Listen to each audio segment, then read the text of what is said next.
Right, everyone, WeaponCollector here. Right, I've had a bit of a fuck up, to be honest. You know, I thought I was going out Saturday. It turns out it's not Saturday, it's today. So I'm not going to be on tonight. So what I thought I'd do, I thought I'd throw together a quick video because I don't have time to make one today and tomorrow's video. So what I thought I'd do is I've just put together my... Remember we did the UFO special video, whatever it was? That's about an hour long. I've put that in here, and I'm going to re-show the Spiroverse video for people who didn't see it. Yeah, so right now I'm going to be out, so I'm going to have to rely on the moderators to stop any freak shows. So people who are previous mods will probably be mods tonight. That also means I'll probably put on subscriber-only mode. And just as a warning to anyone coming on, my mods may have differing opinions on what trolling is, so be careful because you may get blocked for something I may not necessarily block you for. If that happens, just message me the next day on email and I'll see what went down, and then I might be able to bring you back. But just be careful because all mods have different sort of temperaments. So if a mod gives you a warning, I would listen to it. And yeah, give people a warning tonight, mods, for me, please. And then if they don't listen to it, you know, do whatever. It's up to you, innit? But yes, but that's just what's going on. I will not, me personally, will not be on this at all tonight. Because I'm out and I didn't realise it was tonight. I thought it was tomorrow. So UFO special. Then I'll come back on for a little bit, and then it'll be the Welcome to the Spiroverse documentary and book reading again that I put on recently. It's the only thing I can do tonight. And and tomorrow will be a 1 hour and 50 minute pre-recorded video again, but I should be in the chat for that one. And that one, the last hour of it, will be a brand new set of footage of me doing a walk with Ben down to the local cemetery. So that's tomorrow's video.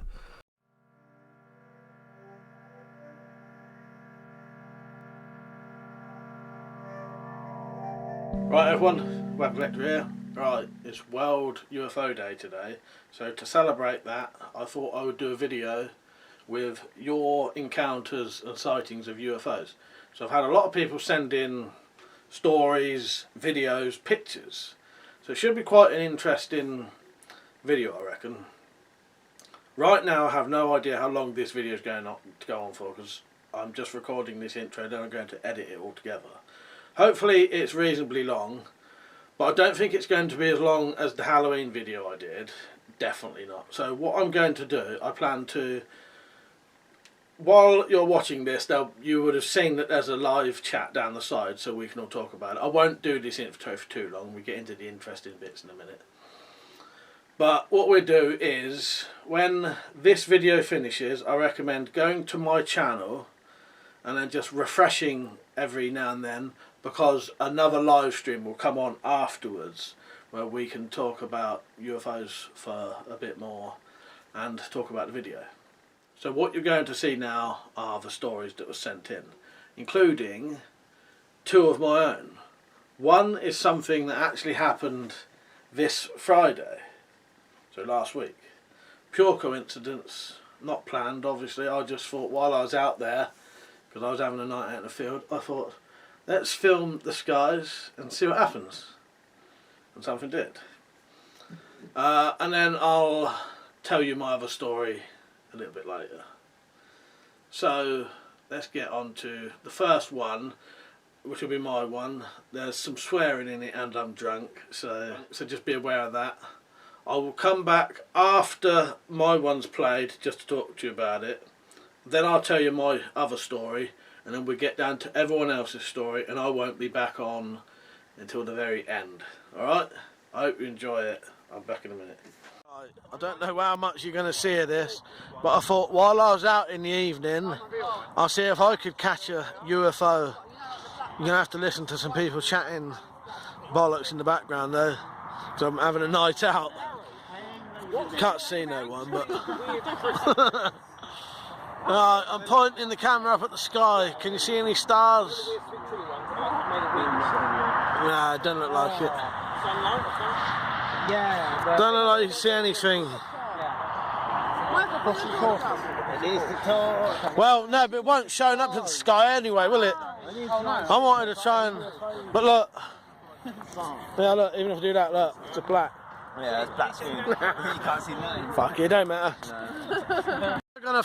You're never gonna see this, but there is some fucking UFOs, look.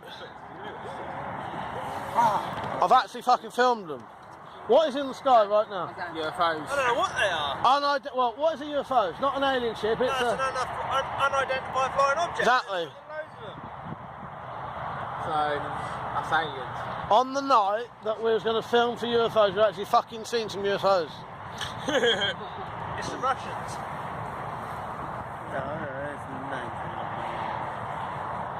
Can you see them on yours, Joe? No. I can't either. I can't either. What? Put them in on CG after. They've gone now, they've disappeared. They actually have disappeared. Well, what is a UFO? It's not an alien ship, it's an unidentified flying object. Exactly. That's aliens. On the night that we was going to film for UFOs, we actually fucking seen some UFOs. Yeah, okay, there's nothing coming up on there. Can you see them on yours, Joe? No. Can't see them on mine, man. What? Put them in on CG after. They've gone now, haven't they? Yeah. Actually, they've disappeared. So there you go. I don't know if you could actually see it on the video, but there was a series of orange dots in the sky, going across the sky quite weirdly. It was obviously Chinese lanterns. But it might not have been, but my opinion at the time was it was Chinese lanterns. But it was funny that at the time, you know, technically that is an unidentified flying object, so it sort of does count. And there's no proof it was Chinese lanterns. So yeah, quite a strange one. They want it that suddenly actually happened that night. 2 bits of footage. You may be able to see it, I'm not sure. I couldn't really see it, but you may have slightly different settings on your phones or your computers and that. You might have been able to hold it in a way that you could actually see these things going along and then disappearing. Yeah. So, that's my one. My only other encounter I've ever had with anything UFO related was... It's hard for me to try and remember the age I was, but I suspect I was younger than 12. And I was having a backie on someone's bike. I think I was, as far as I remember, I was stood on the trick nuts. You know, you get those little handled trick nut things you can stand on.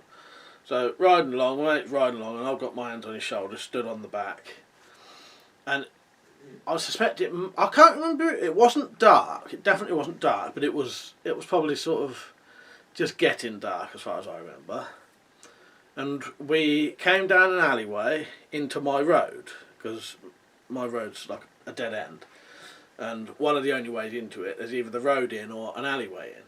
There's various ways in, but one of them's come down this alleyway, and then you're just facing a lovely straight road, and then, you know, a nice sort of sky view, basically, you know. So, come out the alleyway, come down the road. So we're coming down the road, and I can't remember who was riding. It may have been Mark, it may have been someone else, maybe my cousin. I have no idea who was riding the bike now. But as we came around came onto the road, I looked up into the sky and saw this great big oval shaped thing in the sky, completely lit up, like it was, you know, that's how to explain it, but it's just a completely lit up rugby shaped thing in the sky. It shocked me so much. I remember jumping off the back of the bike and just standing there looking at it, thinking, fucking hell, what the hell is that? Never seen anything like it. And it was really slowly moving across the sky. And it was massive as well. It looked massive anyway. When you're younger, things look bigger than you think. But I couldn't believe it for a second. And I looked around, and I'm sure, as far as I remember, there was other people stood out staring at this thing as it just went across the skies. And I ran down the road to get a closer look. And that's when I realised what it was. It was like a hot air balloon type thing. I don't know what they're called, but I described them as like a blimp. Like the big, but it was just, didn't look like there was anything underneath that would be piloting it, and it didn't have the fins on the back. But that's what it was. It was that. It wasn't a spaceship or anything. But I can remember the feeling at the time, like how shocking it was. So I imagine if you saw something that you never ever understood what it was, that must be quite freaky. Because I remember seeing that and being shocked and being like scared and what the fucking hell is that? You cannot believe it. Slightly disappointing when you find out these things aren't what they are, but yeah, I can imagine if you saw something like that and never ever worked out what it was, that must be quite a shocking event to have. So that's the 2 UFO encounters I've had. One the other night that was probably just Chinese lanterns, and that one which was a hot air balloon type thing. So that's the end of my stories. I won't be back on this video till the end of it, but I'll be in the chat to talk to you. So hopefully you've been having a chat about what you've seen and what you think of these things.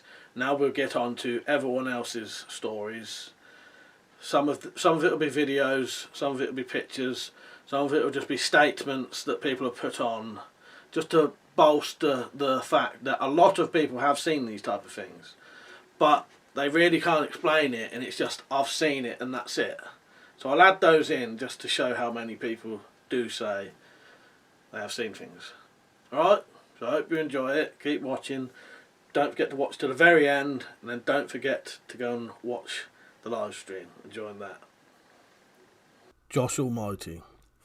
I don't have a video, but here's my story. I was 17 and me and my mum were on a balcony at our apartment complex. There were over 50 people out that day, most at the pool. There was a family cooking out. I started hearing kids and then people yelling. Me and my mum followed the points to a low-flying object, jet black and perfectly round. It was slowly flying towards us. Everyone yelling UFO immediately fell silent as the ball rolled open. It stretched out into a form, a 40-foot Greek godlike figure. With the wings of an angel, began to flap his wings not 20 feet above us. I remember his face, his yellow eyes, as he looked down at me and smiled. I don't tell this story. I don't want to remember. This exactly happened to me, and it breaks apart my scope of reality. Maybe someone else has had a similar experience. Thanks for listening. Good morning, everyone. This is a response video to WeaponCollector, one word, in England. Respectable guy. I respect him very much. Okay, the event that I witnessed and my brother witnessed was probably 1974, somewhere in there. We were both about 10 or 12 years old. I live in the Puget Sound area in Washington State, and that's on the west coast of the U.S., in case you don't know. At that time, Washington State was a backwater. There was very little heavy industry, and it was one of those bright summer nights where there was no clouds and there was no light pollution. It was clean and safe area to grow up in. And we lived in a farming community. It was normal for us kids to get together and spread out blankets and spend the night sleeping outside. It was really safe here back then. And one night, it was just my brother and I. We're looking for shooting stars. That's what we did, And we're just laying out there talking. Just my brother's at my left, and I said, "Hey, look, right up there, those stars are moving." They were moving like this. A couple of them, 2 or 3 of them. And that's what caught our attention, to look way out there to the west. And they were swirling and moving and making rapid movements like this, and then they would do pinwheel this way, this way. There was 2 or 3 of them. My brother said, look, there's more of them over here. So he pointed out another group of them. We watched those things so long that we got off the blankets and we got 2 of those reclining lawn chairs and laid there and watched these things for a long time. I don't know how long. This group over here joined this group, and it was like one at a time. I mean, these things were covering ground, man. Whoosh. Then they would pinwheel together, move like this and that, and pinwheel.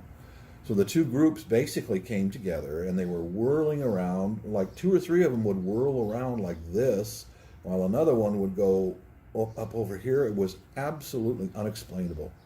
They were just pinhole lights. They're tiny. And when they decided to depart, one of them broke off, and I remember it went to the south, and it was just like gone, out of sight. It's just gone like that fast. Then they started breaking off. No sound, nothing. Gone, gone, gone. Most of them looked like they stayed out over the Pacific. I cannot explain it. They were making maneuvers that nothing that we had at the time that we knew of was able to do. Now, the few satellites back in 1973, 74, they were not satellites. And if those objects were government of some kind, then they've had these things for a long time. Think about it. That's 73, 74. Yeah, they've had them for a long time. If they came from this planet, I have no clue. I have no clue where they came from or what they were. That's my input for your video, Mike. So thanks for watching, everyone. Later. Outdoor Sports CMA 39. UFOs are 100% real, just not the blibbering aliens on the way home from a day's work of zapping earthlings to Pluto for a pint or 2 at their local space pub. The first recorded UFO was invented for the Germans in the 1930s by an Austrian called Victor Schauberger. He was forced to work for them. He didn't support the regime. Speaking of him, he invented amazing concepts before and after that. Solo. Definitely have a look at them when you have the time. He was forced to give his papers to the Americans just 5 days before he died, and after a while the US Army was supposedly testing prototypes that had built from Hanabu blueprints. Interesting stuff, but it does spoil the mystery a bit, I suppose. Lap bricks. Hey Mike, I have these 2 back-to-back videos from 4 years ago. Nothing too convincing, but somewhat interesting how the light in the sky just disappears. Hope these work for you.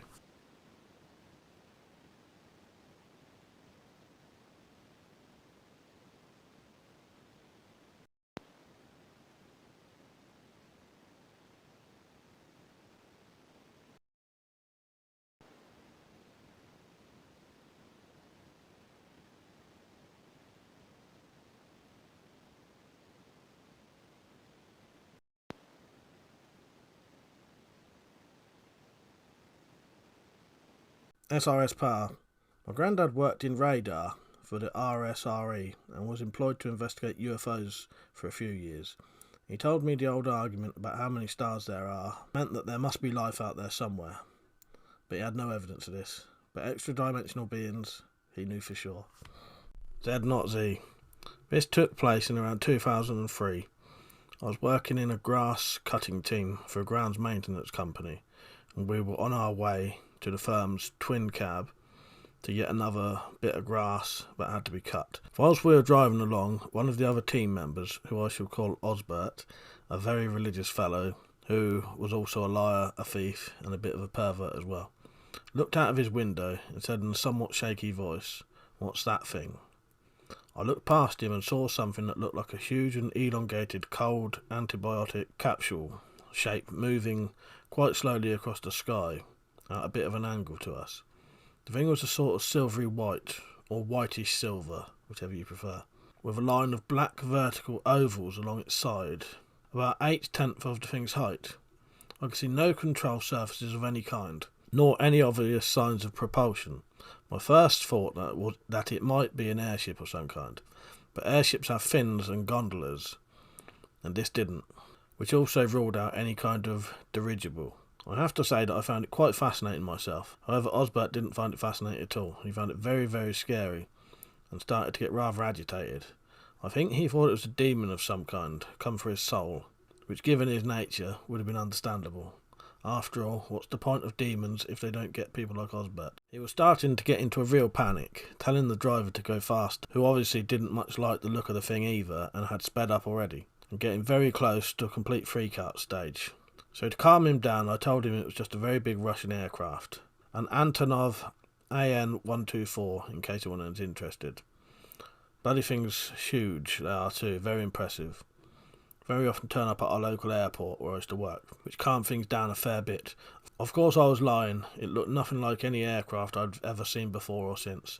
As we watched, the thing moved quite sedately upwards and disappeared into the lowest clouds. In order to get a better idea of the thing's size, I later looked up some photographs of the Hindenburg airship, and I'd say that this was slightly shorter, but had a greater circumference. Of course, I only saw it at an angle, so it might not be correct. So what was it? An alien aircraft? An interdimensional vehicle? A time machine? Or something some government or other was playing around with? Damned if I know. It was interesting though. Hello, so this is going to be my UFO story for Mike's video on UFOs or aerial phenomenon. And this is one I've told before because it's one where we found out what it actually was. It was a UFO until it was an identified flying object, so it went from UFO to an IFO. So basically, one night outside my house, this was years ago, loads of people were staring up at something in the sky, so we went out as well to look. And there was like a light flying around, you know, where you couldn't see anything, you couldn't hear any noise, but you could see like a bright glowing light that was sort of going around, and it wasn't going in a straight line, you know, it would go one way and then it would go up a bit and then it would go backwards, you know, like that.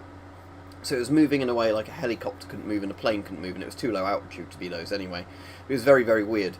And eventually, I think it went into the path of a street light, and we were actually able to see what it was, and it was one of those Chinese lanterns. So what they are, if you don't know, it's a bit like a tiny hot air balloon. It's basically where there's kind of like a paper lantern, and you have a sort of candle type thing in it. I'm not sure exactly how they work, but you can look them up. And the heat, or the sort of gas coming off from the fire, works like a hot air balloon to make it float up.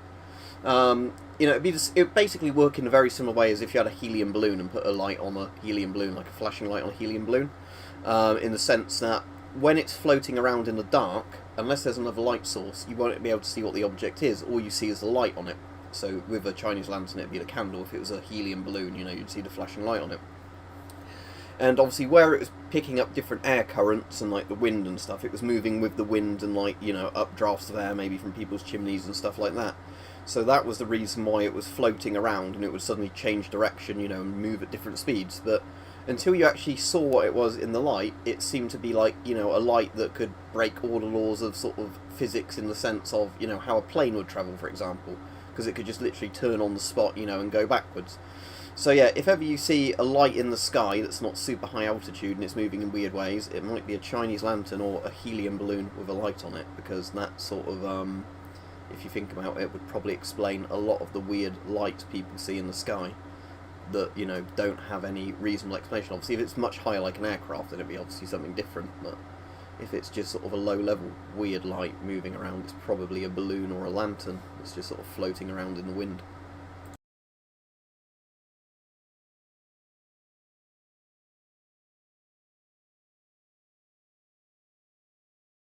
Z not Z.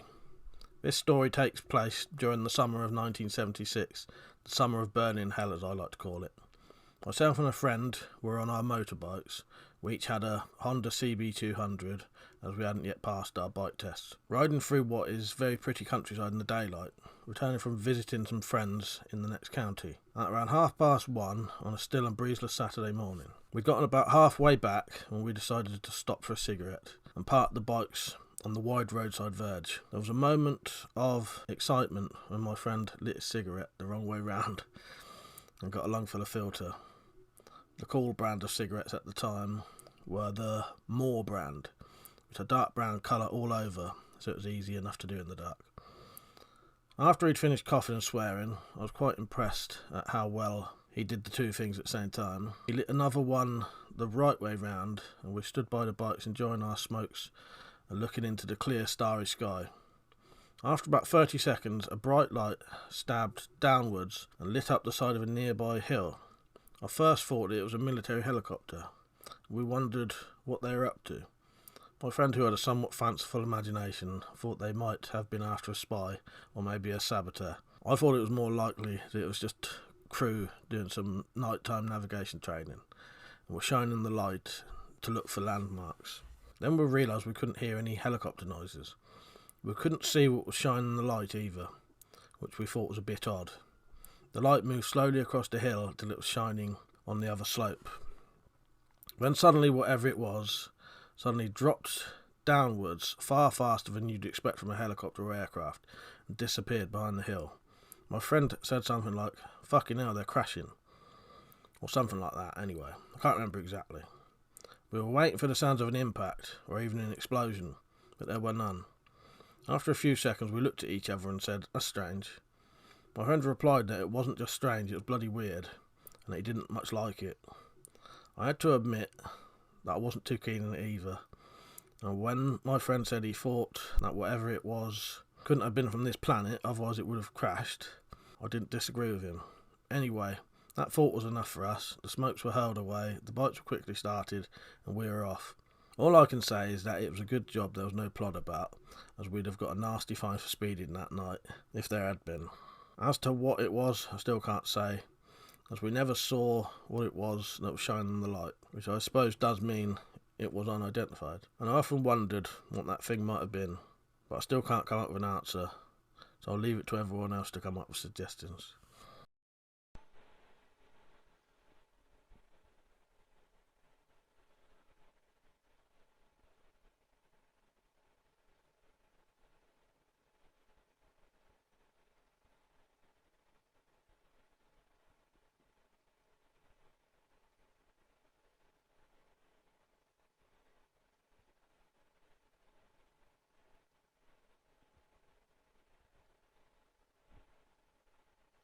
David. Just an interesting video I captured last year. It's not a UFO, unfortunately. It's the planet Venus. I noticed a very, very bright light in the sky last year. It hung about for a couple of weeks, traversing across the sky in a planetary motion. I had no idea what it was at first. I've never seen it so bright. Ever. Anyway, got the camcorder out and filmed it from the bedroom window. When using the digital zoom to the max, it turns into this weird shape. I'd seen a similar video posted on YouTube, and an explanation of the weird shape was something to do with the imaging chip sensor trying to focus on something that far away, or something like that. Anyway, thought I'd share it even though it's not a UFO. Timbo66. Not much of a story. I once saw a small silver object circling the moon at about 20 revolutions per minute, about 30 years ago. I do a bit of astronomy. Sure, there's life out there somewhere. Eliane. Seen many a UFO myself. No one ever believes me. Hello everybody, CM Militaria here, and today I wanted to share my UFO/weird sightings. So this happened many years ago. It was probably 12 years ago, when I was probably around 7, 8, around about that age. I was over my nan and granddad's near where I live in the countryside. It was probably around about 7 o'clock at night, 7, 8, 9 o'clock at night, around about that time, coming home to my house. When I stepped outside, we were just looking around in the air at the night sky as you do normally, and all the stars were out, you know, how it is, how the normal night sky is, and then I saw this very weird black object. Now, like I said, to this day I'm still not sure what it is. I'm not sure if it was a B-2 stealth bomber that was just at a weird angle to me. Yeah, I'm really not sure what it was, but it was this weird triangle black object. If I do manage to find a picture of what it kind of looked like, I will put it on screen. But yeah, I'm still not totally sure what it was. Like I said, it could have been a B-2 stealth bomber. I could have just caught it at the wrong angle. But yeah, it was there, it had lights on it. It was stationary, it wasn't moving. Then all of a sudden, I stopped looking because my nan wanted me to help her do something in the house again before we went, and I came back outside and it was gone. So yeah, what do you guys think about this? I'm really not sure what this was, but if you have any information, I'd love to see it in Mike's comments. Zed not Z. This account happened a couple of years ago. Happened on a slightly cloudy late summer night at around midnight. I just finished putting the birds breakfast out for them and was standing on the doorstep enjoying my last smoke of the day when I became aware of the sound of a jet aircraft approaching from an odd direction. It was nowhere near the usual flight paths from the local airport, which was odd to start with. Plus it was loud, and it was getting louder. So the aircraft was obviously flying quite a bit lower than the usual airliner would, which again was strange. Suddenly something flew over the top of my house. I couldn't actually see what it was, but again, strangely, it wasn't showing any navigation lights. Just two bright white lights, about the distance apart that a twin-engined airliner wingtips would be. Other than that, it showed no lights whatsoever. Sorry to use the same word again, but it was also strange. It carried on in a northeasterly direction, and it was shifting like a good one. I then realised that the noise was still coming from behind me, and was still getting louder. So it wasn't the thing that had just flown over me making it. Then the aircraft that was making such a racket flew over me. This one was also going like a bat out of hell, but was showing navigation lights. It was also somewhat smaller than the first one, and was about the size of a Typhoon or an F-15. My money would be a Typhoon. It was quite obvious that it was chasing the first thing, as it was following the same course. I watched for a minute or so until both of them disappeared into the darkness. The second one didn't seem to be gaining on the first, from what I could tell, but was giving it a damn good go without going supersonic. At first I thought it might have been some Russian military aircraft that had strayed inland during one of their Let's Annoy the RAF flights. But if that was the case, why did it not show any navigation lights? They normally keep within the regulations for that sort of thing, I believe. And if it was something more clandestine, then they wouldn't show any lights at all, as that would be rather defeat the object of their mission. I don't know what the first thing was at all, but I think it was something that the military didn't like the look of. The next day my neighbours were complaining about the noise, which woke them up, but none of them got out of bed to see what was making it, unfortunately. So that's it. If anyone can come up with a logical explanation for what I saw, I'd be very interested to hear it. By the way, I don't live that far from the sighting in the first story. Maybe 5 or 6 miles as the crow flies. Phenomena. Do do do do. Phenomena. Do do do do. Phenomena. Do do do do do do do do do do do do do. I hadn't even heard the term unidentified aerial phenomena until very recently. I always just used to go with UFO, but I think actually unidentified aerial phenomena much better suits what I saw up here. I'm up on top of Dunstable Downs, which is on the northern edge of the Chiltern Hills in southeastern England, and this was a hangout spot. When I was about 18-19 years old, me and a few of my mates all had old VWs that we'd customised, you know, and we used to come and hang out up here at night, have fires and stuff. None of which you can do anymore, it's all a lot more managed.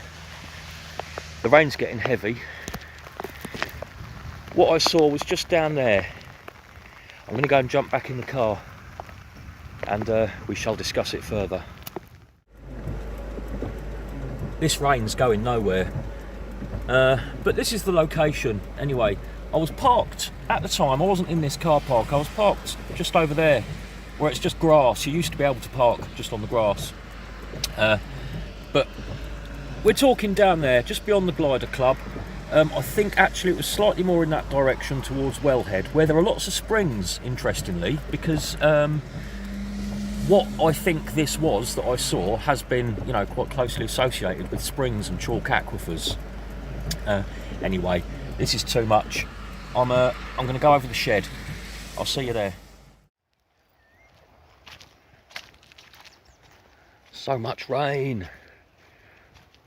Getting soaked. I didn't choose the right day for this, did I?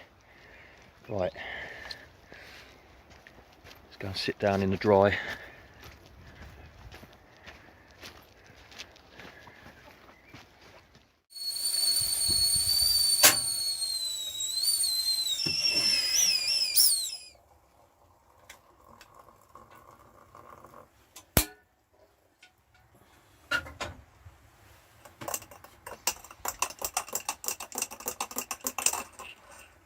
When in doubt, jam jar.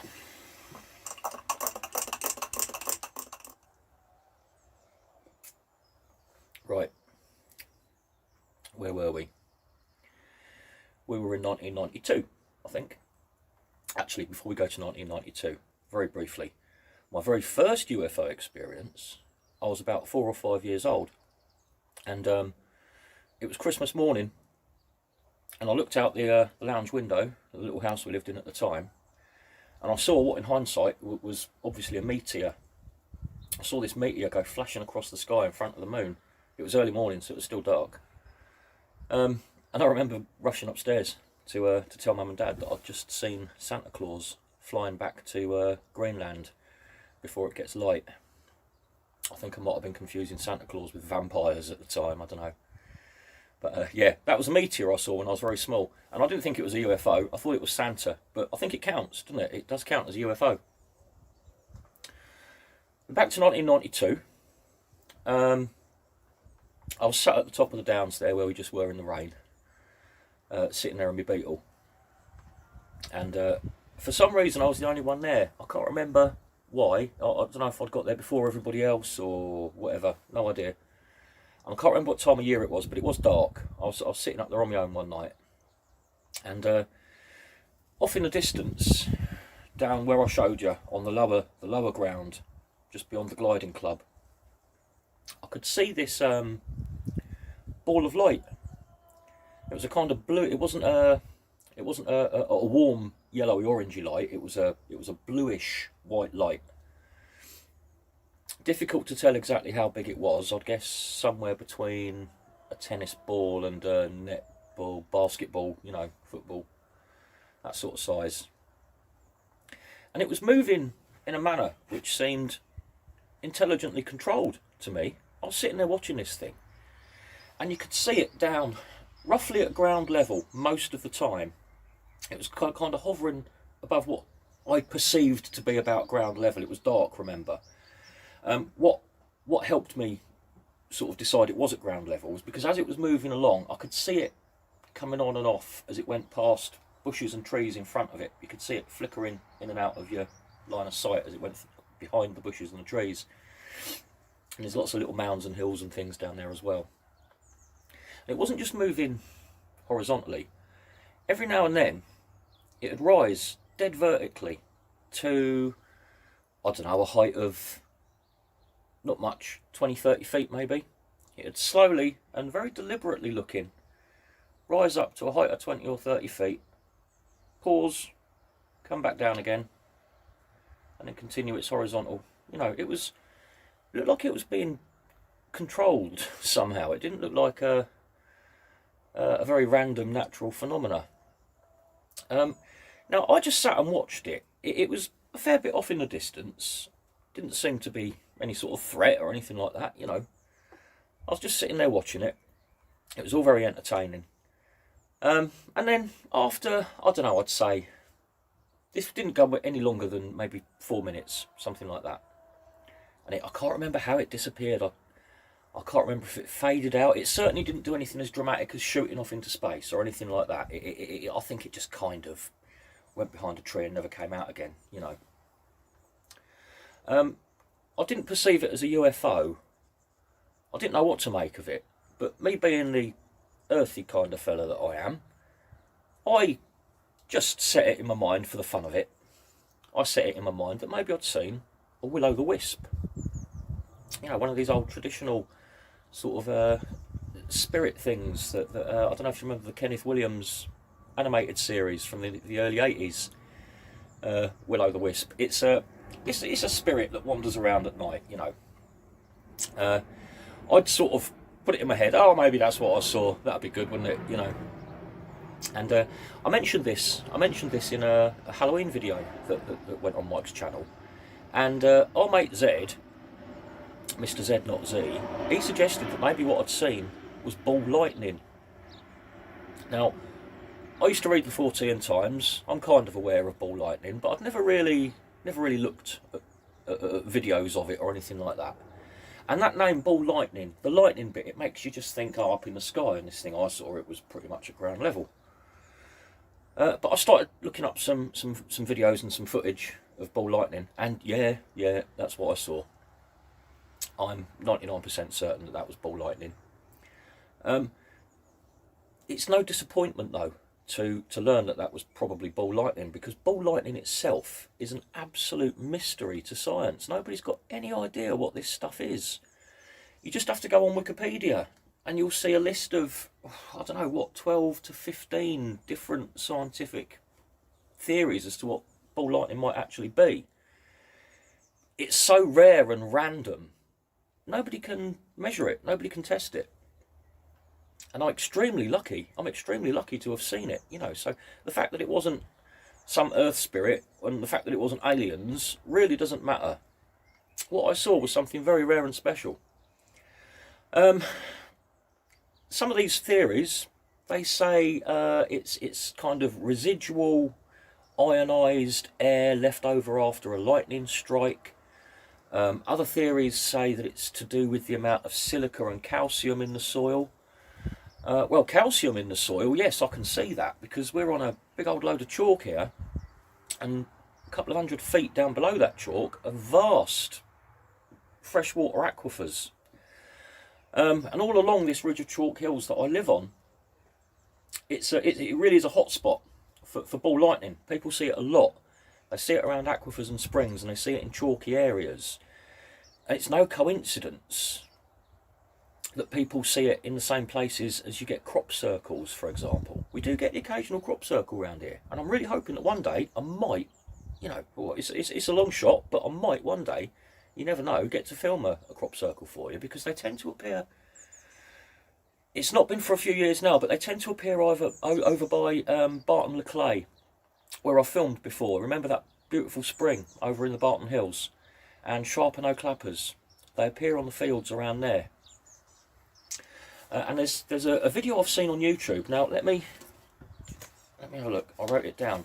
There's a video on YouTube. It's only about 45 seconds long. It's called Ball of Light, Wiltshire, by a lady called Kerry McKenna.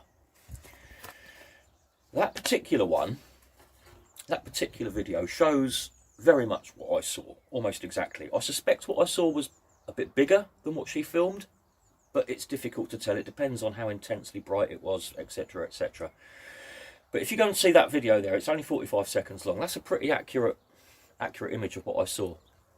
Other images of ball lightning show kind of plasma balls with all fuzzy edges and stuff. What I saw was a very clean, crisp ball of light. And I just remembered, there's another theory, which is a different one. Now this theory, they've actually managed to reproduce under laboratory conditions. They've actually made ball lightning happen, in a sense.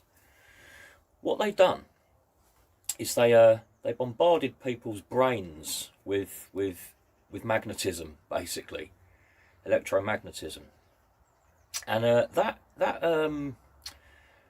caused people to have visual hallucinations. There are certain, you know, levels of magnetic whatever that you can blast into somebody's brain, and it'll induce some very specific visual hallucinations, and what they see is balls of light.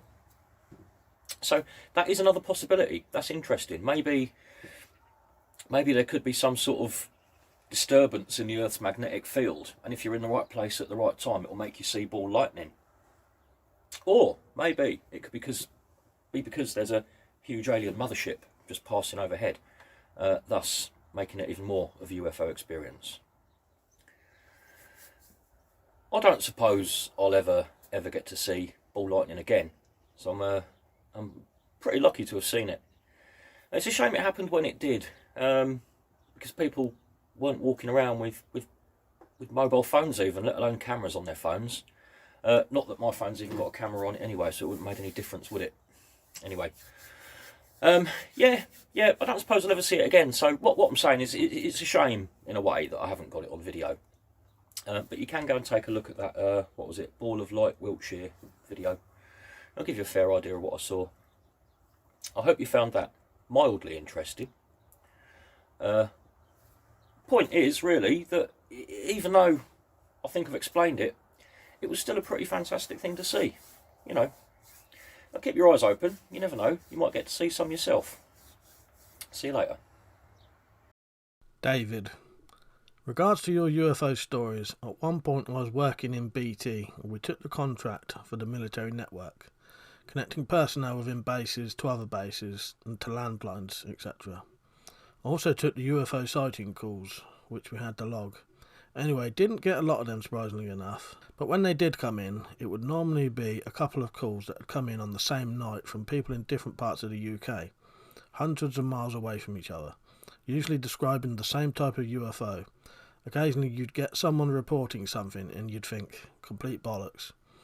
But when you and your colleagues get multiple calls on the same night, and you see them describing more or less the same thing, but in different parts of the country, especially when you look at the time they reported it happened, which we had to log, and you can see they lived hundreds of miles from each other, but the sightings were maybe 10-15 minutes apart, it does make you wonder.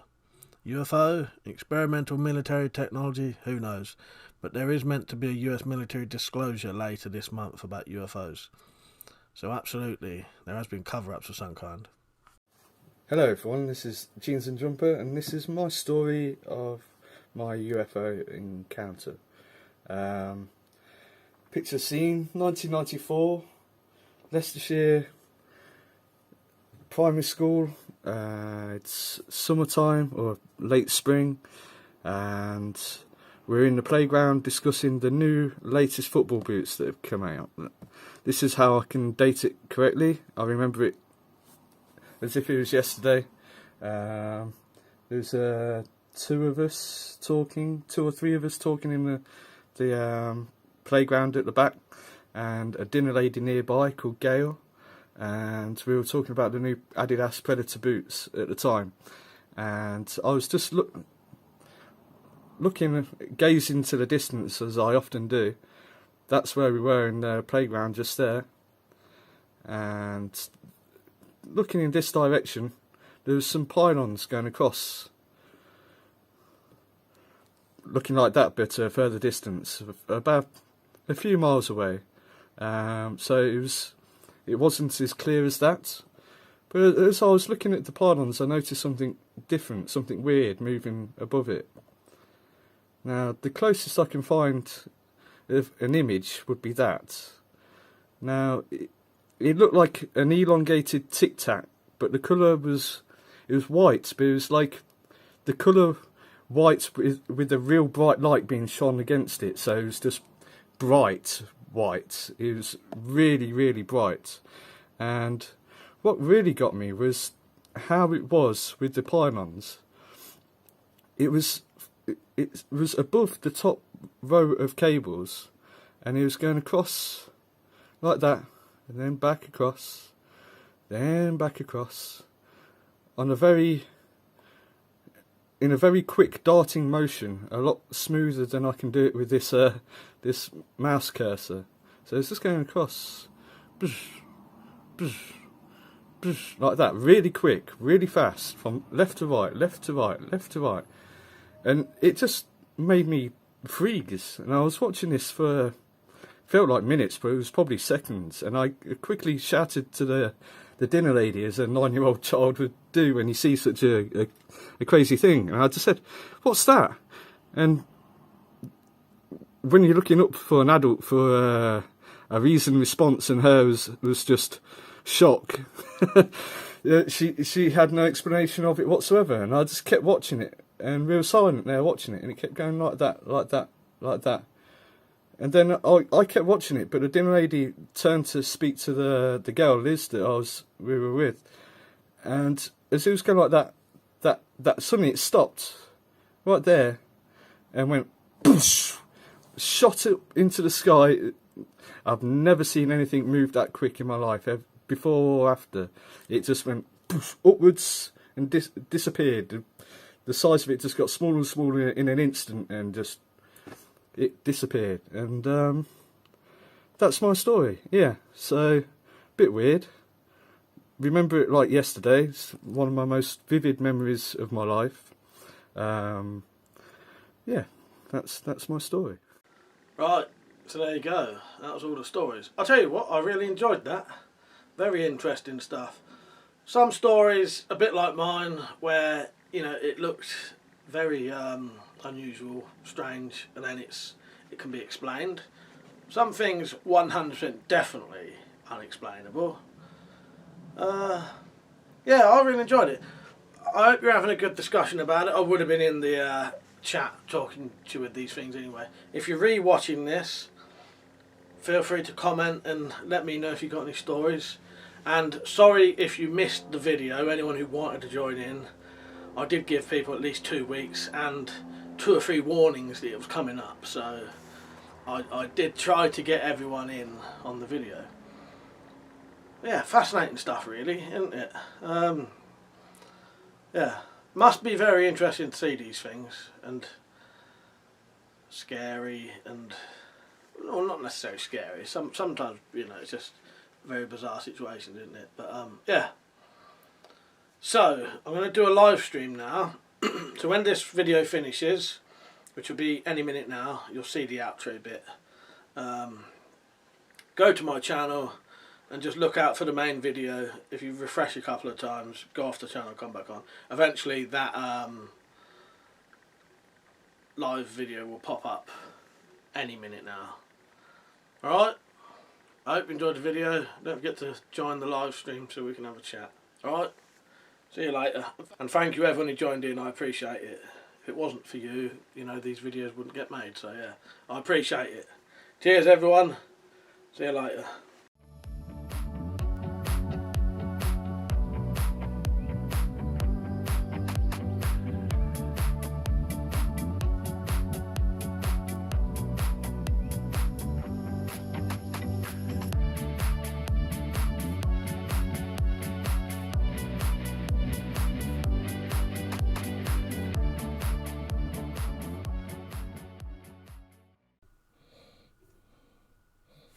Right, I'm back. So that was the World UFO Day special that I did. I can't remember when I did that specifically. A couple of years ago.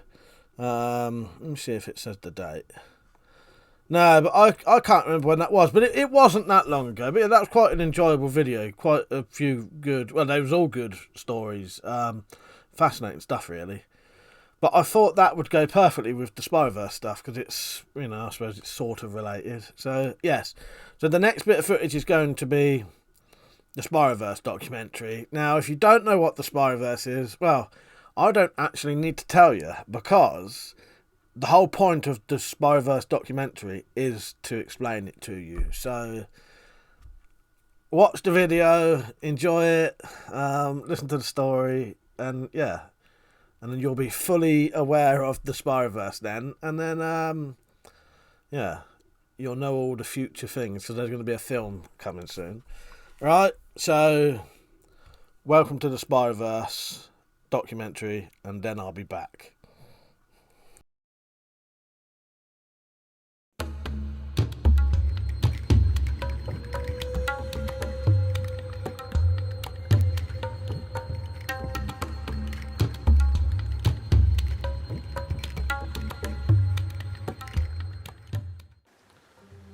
Welcome to the Spiroverse. Lots of people watching will not actually have any idea what the Spiroverse is. So in this documentary, I'm going to try to explain to you the phenomenon known as the Spiroverse nether regions, and all of the other connected interworlds and other lore that goes with it. This all started with a live stream, which I now think was being fed information subconsciously, possibly by the Spiroverse itself, to bring us into the fold and show us what's really going on. So what I'll do first is I think I will show you the live stream so that you can get the background of where this all started, and then I can give you some history and information of what I have found after doing some research. So before I play you the live stream highlights, I'll tell you a little bit of history about spiral pattern makers and the company who created them. I'm going to have to be careful with some of the wording I use due to trademark issues and copyright. So I'm going to call them spiral pattern makers from now on, and if I have to say the company name, I'll play a little clip so you will be aware of possibly what the company is. You can make your own mind up without it ever being said. Don't do that, that's all he has, bro. So basically, the more I research this, there is a phenomenon known as the Spiroverse, the Nether regions, and multiple other phenomenon with it, where if you use a spiral pattern maker, people can have quite bad experiences to the degree that you can disappear forever. And from what I've researched, it appears that people disappear and are tortured basically forever on an essential time loop.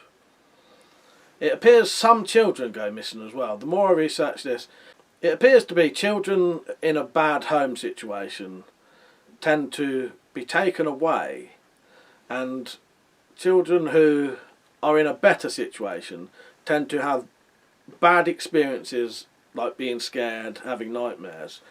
And when you look into it, the Spiroverse is part of a mass of multiple universes, and I suspect now that the children from the bad homes, the abused children, are being actually taken away to a better place, and the other children are just being warned away because where they are is perfectly fine.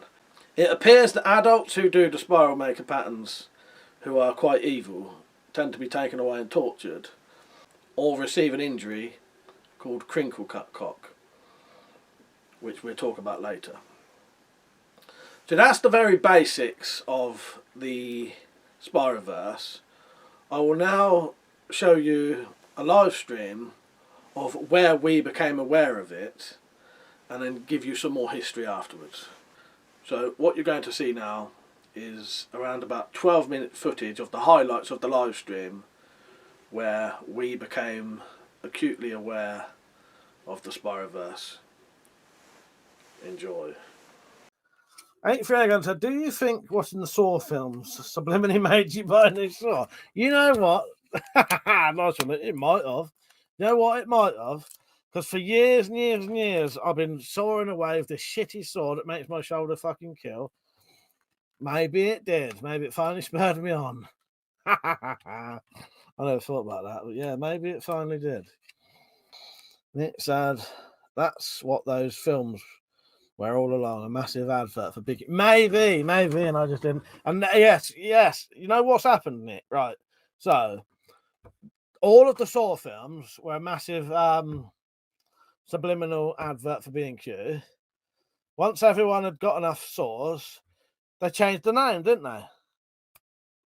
To Jigsaw. They are. Now they're trying to sell jigsaws. Now they've sold enough jigsaws, they've changed it into Spiral. Now, what a Spiral is, I don't know. That's a Spiral. Now I want to buy a Spiral. There you go. Dad said, I got given a Spiral when I was a kid. I once did a design that was so weird and sort of otherworldly, it frightened me, and I put it in the cupboard, never used it again. Fuck's sake. That 8th year ago said to Zed, weird you should say that. My dad got one as a kid and played with it once. I had a nightmare about it. That night, never played with it again. That's well weird, though, isn't it? Now you two say that, that's bizarre. Was you two like? Was they like? I don't know, opening up some fucking spiral, fucking portal to fucking other world or something? Maybe you were. Maybe you'd done the exact combination. that had opened up some fucking portal to the fucking netherworld. And maybe that's what Spiroverse are. Maybe that's what they are. Nick said maybe Spiroverse was sold under the table by Satanists. Maybe. See, there you go. Maybe they have got, like we all know you shouldn't mess with Ouija boards. There you go. What we need to do is make a film about Spiroverse opening up a portal to hell, and then people will finally take them seriously. And I'm not taking the piss out of Luke or Zed there, because I just found it really amusing though that two people have had sort of weird nightmares about them. That may be a real, that may be like not a real thing, like a common thing. Bizarre, isn't it? Absolutely bizarre. 83 Air Gunner said next it'll be an etch a sketch. Yes, etch a sketch. Well, I think honestly, the fact that now that two people have said they've had nightmares, it's a cursed toy. That just people don't talk about what it does. Yeah, there you go, Nick. How's Spider Madness affected your family? If it's happened to two people, it must have happened to loads more. It's a thing, Nick. It's got to be. I'm going to have to research this now. And it's going to turn out that there have been kids doing Spider disappeared. Never to be seen ever again. And there's like a burn mark in the middle of the graph pattern. Nick said, imagine if we looked it up and there was actually a spike in missing kids on the day they came out. That would be proper weird, wouldn't it? I'm telling you, Nick, it's a real thing. It's real. It's real. And if it ain't real, it's real in some other universe, I'm telling you. That's if there's something strange in your neighborhood, who are you going to call? Spyro Busters. Who's willing, though? Who's going to be willing to tie a rope on them, get sucked in, Who's willing to do that? I don't know if I am. Zed said, you can do some hideous design graph, believe me. And you do get holes in the middle of them. Fuck, I'm not going to get any sleep tonight, am I? I'd say so. If I'd have known that it was affecting you that much, I probably would have shut up. But, yes. I believe it's real. Here you go, Zed. There's a new story for you. I would love you to write a horror story for next Halloween. I can't talk about the missing small one, Supreme Leader. Swirly Twirly will send the heavies after me with a ninja throwing spires. Oh, fucking hell. That didn't even cross my mind that they might have weapons. That's changed things slightly now. Too busy thinking about demons, let alone things that might come in here. Come to our world. But I am convinced, Samurai, that what's happening is, and I've told these lot I'm deadly serious, right? Deadly serious. Not even going to wink at you. I look like I'd have a fit. So you do the spy graph thing. What's happening is children do. Yeah, it's like a Ouija board. Exactly that. They are. That's what I mentioned. That yes. So you know how a Ouija board was once essentially a toy. Well, now we're convinced that Spyro graph, if you do the wrong pattern, it opens up a portal to another world, sucks you in, and I reckon if you go back and look at all of the records for all of the children that ever went missing and never came back, they'd definitely 100% been playing with Spyro. 100%, telling you. But no one's ever noticed. I'm telling you. Oh, the demons are real. They torture people in various ways using satanic Spyros. One being starting a large swirl and trapping your foreskin in it as it goes round till it eventually comes off. Samurai Bastard, what the hell have you guys been smoking? Oh, God. I don't know. Maybe something's in the air. I don't know. I'll tell you what happened was, basically, two different people in the chat said that they used spy graphs and they both had terrible experiences from it. And I've put 2 and 2 together, come up with 15. And I'm now absolutely 100% convinced that spy graphs are evil and taking people. And Zed and Luke's dad are just lucky they're still here. Because, they was nearly sucked into a netherworld portal, or probably nearly had their foreskins ripped off as well. So, lucky escape there. Kenny's don't do that. TV and mirrors. Hundreds of Spyro foreskins fly out. Oh God. So now there's a load of people going around with I'm gonna have to draw a picture of this. Some of you may not be able to understand where I'm going with this. So now there's going to be a load of people. This will be quite a crude picture. I can now picture loads of people. This is how you know. How can you identify a Spiroverse victim?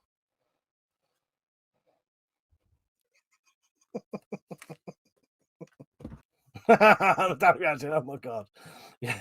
You have seen that scar tissue. Fucking hell. Oh God. Nick said they've got a cock like a crinkle cut chip. Exactly, that's it. So, have you ever seen a crinkle cut cock? If you have, there's now a oh fucking hell. There's something about the word crinkle cut cock. It just sort of sounds perfectly. I don't know. Sounds like a real fucking thing. Oh my God. Down at reality, they told me that they had to have a circumcision as an older teen because of infection. Now I know the truth. There you go. Now you do, Metallic. Now you do. Yeah, blaming it on an infection. No, I reckon it's when you make the hole that you get sucked through. I think that's what it is. Oh, I get you. Yeah. So you're doing it too much. You create the hole. That hole opens up to the Spiroverse never world, sucks you in, and then never to be seen again. And while you're down there, people have managed to look through the hole and they've seen, these torture methods going on. Yeah, see you later, Peach.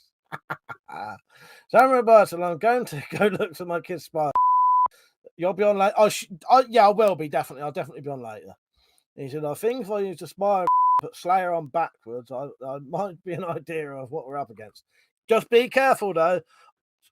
Samurai, definitely tie a chain around your waist or something, or at least stick a broom through your belt loop. And if they try and suck you down the hole, the broom will stop you going in.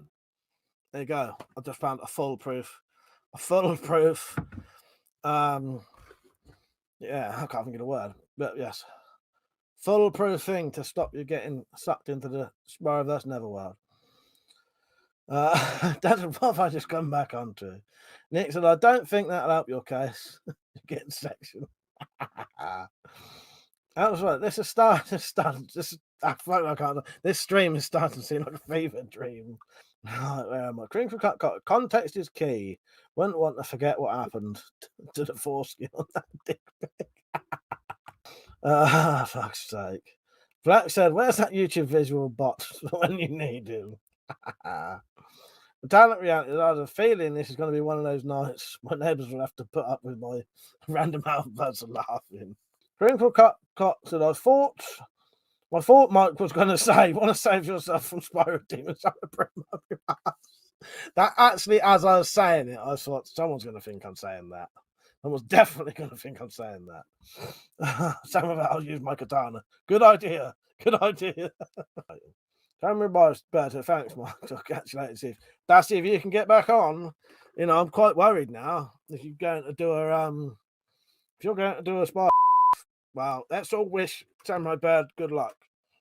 Good luck, mate. Please come back. Spyro Foreskin collecting demon said, yo, Mike, did you summon me? I'm in for the CCC leftovers. Like vampires, you can hold up a cross. You know how to beat a fucking Spyro demon? All you need is a pole, because the fucker can't suck you down the hole then. That said, me and 83 against of course.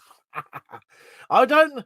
Thing is, what I'll tell you why it just sort of came very organic, Zed. But it was because it sort of amused me that two people had the same experience.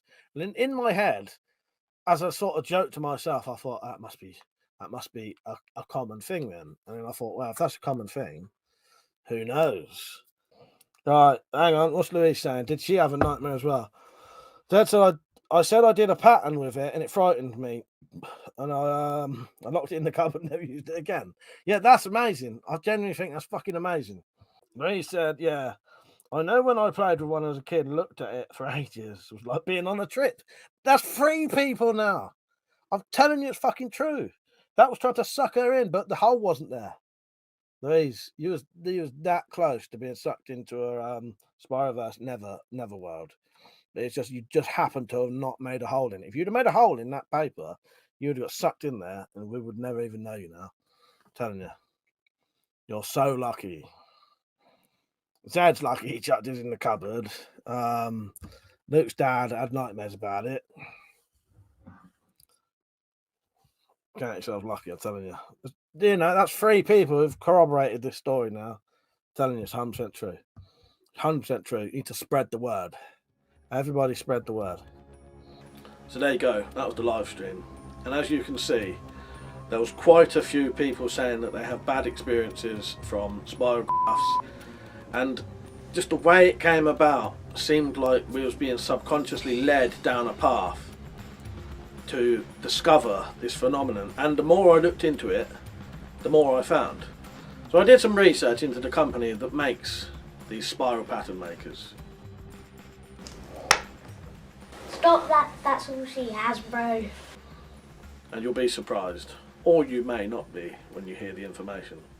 So I did some research into the company that makes the spiral pattern makers, and I was quite surprised when I found the same famous company that makes the spiral makers make quite a few other toys, but there is one very famous toy that they make. One that has a very evil reputation. The Ouija board. So straight away I think there's a connection there. So there it is there. There is some proof that it comes from the same lineage as the Ouija board. And people take those very seriously. Another thing that happened after the live stream, I was sent a clip from The Simpsons of all places. And we all know that The Simpsons have pretty much predicted everything. Just watch this clip. Yo, Dr. S, have you seen Millhouse today? No. Okay, thanks. Wait, did you know that there's a direct correlation between the decline of spirograph and the rise in gang activity? Think about it. I will. No, you won't. So there you go. What I gather from that clip is the spirograph will take children from bad homes to a better place. But if children are not using spirographs, those children from broken homes are often going on to join gangs. So there you go. The Simpsons predicted it, as they often do. Another phenomenon I had while trying to research the Spiroverse, every single time I tried to go back onto my own videos, it would not work. I would keep getting patterns and pictures coming up every single time I tried to click on these videos. Multiple times. So I'd click the video and it would just be colours. Click the video, it'd just be colours. Click the video, it'd just be colours. I now suspect that was something from the Spiroverse potentially trying to send me signals on the colour combinations to open a spiral portal. Which, no thank you, I'm not doing that. And then the last thing to happen after the live stream was what happened to Samurai Bird. So you saw Samurai Bird's comments in the live stream. Well, later on, after he used a spiral pattern maker, he went to work and he fell off of a ladder, was very badly injured. I now suspect that may have been some kind of warning to him not to try risking opening the Spiroverse portals. He was very badly hurt. But that is the nature of the Spiroverse. So we've done some history and I've told you the facts. I'll just go over a little recap now. So, the Spiroverse. Started a live stream, the phenomenon was created, I researched it. It appears it's real. Evil adults tend to be teleported to a place where they are tortured for the rest of their existence from spiral pattern maker type blades and other methods. This has been observed, but only a few times, and the footage is always very bad. People have managed to record down a Spiroverse portal, and the footage is often very frightening. Not very good quality, but horrific. People who avoid going down the portals tend to receive an injury called crinkle cut cock, which can consist of either just your foreskin being cut off in a sort of crinkle cut pattern, or your whole entire penis is cut completely in half, leaving just a crinkle cut, almost cauterized flesh at the tip. Children from broken homes, abused children, tend to be taken away, and we suspect that they're being taken away to an actual better place now. And lots of other children tend to have bad experiences from them. Headaches, nightmares, trippy sort of experiences, or just fear of the actual item and want to get rid of it.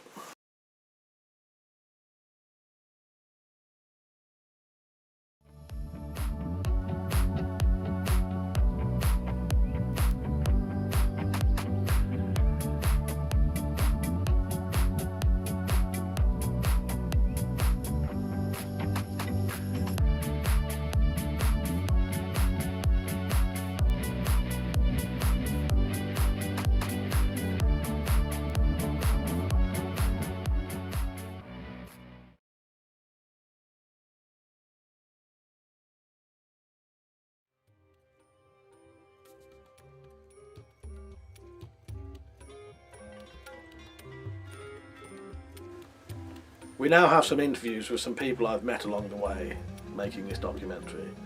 I've been travelling extensively across the country and the world to interview people to do with the Spiroverse. It's very, very difficult to get people to talk on camera. Most people will either want to talk with a voice changer or their face hidden, or not at all. These are 4 interviews I managed to get in relation to the Spiroverse. I hope you enjoy them. They were quite difficult to get. The first interview you're going to see is with a lady I met called Wendy, whose son went missing around about 10 years ago. He's never been seen since, but due to much research on my part and one of the later interviewees, we have determined that he was probably taken away through a Spiroverse portal and taken to a better place. My son went missing 10 years ago. I never thought much of it at the time. I always suspected his dad took him. We did look for him for an afternoon. The neighbor even put up some missing posters, but he was never seen again. A year later, Mr. Dessart visited me and told me about the Spiroverse and that he had seen the posters and the spiral pattern maker information.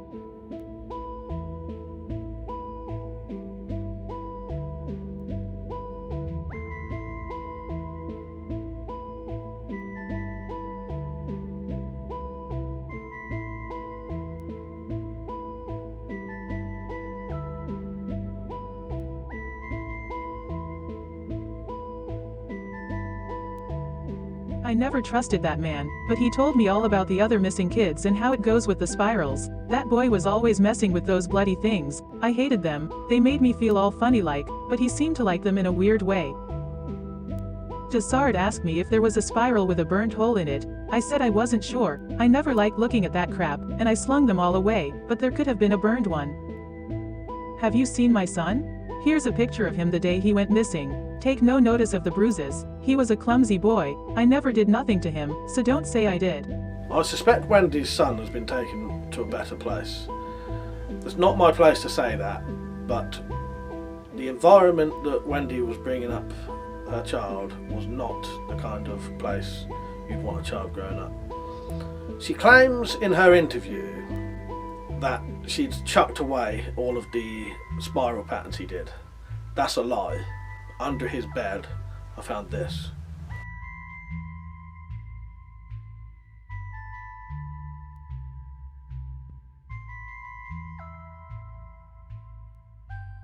The word angel is misspelled at the top. This is what leads me to believe that he was taken away to a better place, away from this abusing household.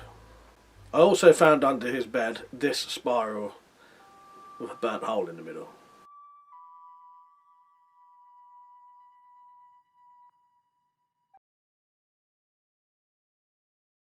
The next interview will be with a mental patient I met, Arthur Quattropo. He's been in the hospital for quite a while. I suspect he is mentally ill, but I also believe his story. He showed me physical evidence, and just use your imagination, but I have seen a crinkle cut cock firsthand, and it is not pretty. It was shocking.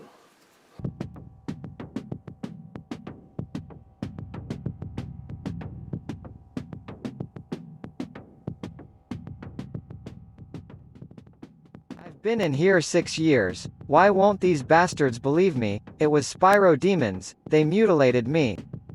I was only messing around with that fucking spiral maker. I heard you could see into other worlds if you did it the right way, and it's true. Only it's not what you think it is. It's not a nice place. They say you can get sucked in unless you wear a safety broomstick attachment. So I wore one, thinking I'd be alright. What those fuckers never told me was that if you do wear it, the demons just cut your cock off instead. Or only the foreskin if you're lucky, if you can call that lucky. Look at me now. They have me locked in here, cock cut to ribbons. You ever seen a crinkle cut cock? I'll show you. You just hold on there, I'll show you, then you'll believe me. Please get me out of here. I still see those fucking patterns in my dreams.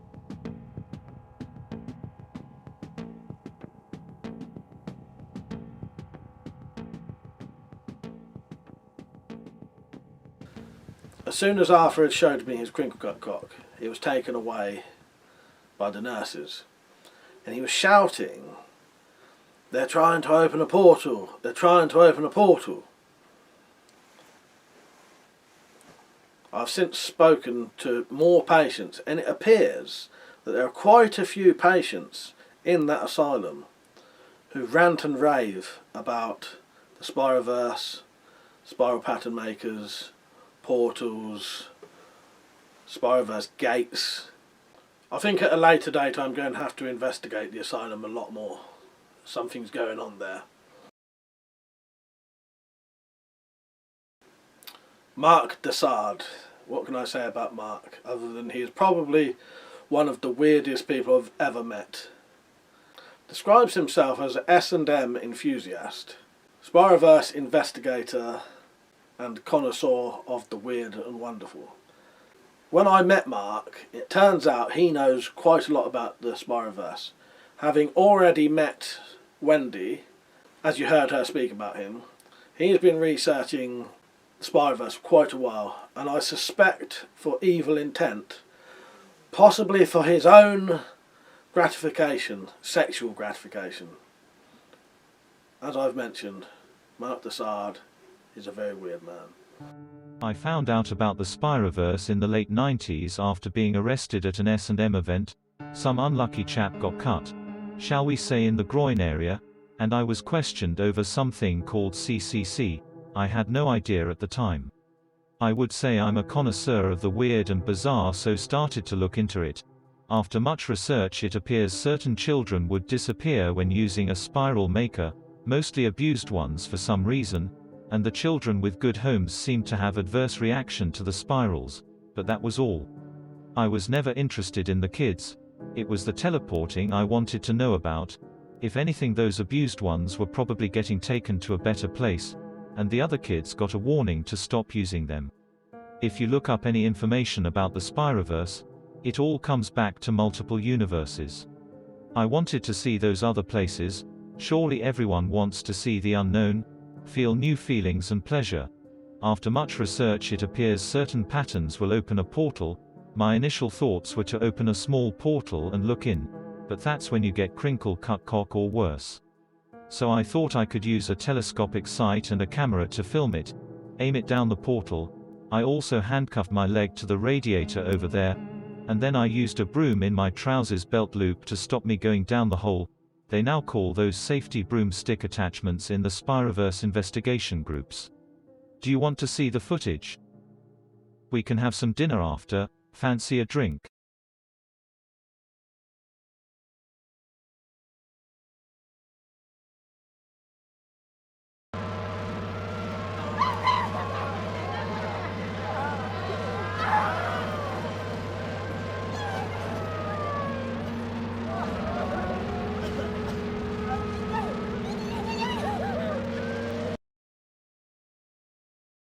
There's his footage. Very grainy, but you can see the discs, you can see the torture, you can see the blood. I have no idea who that is happening to, but as far as I'm aware, that happens eternally once you're taken there. One other thing I would like to mention is Mr. Dessard did cook me dinner. He invited me to the dining room and bought us out a meal.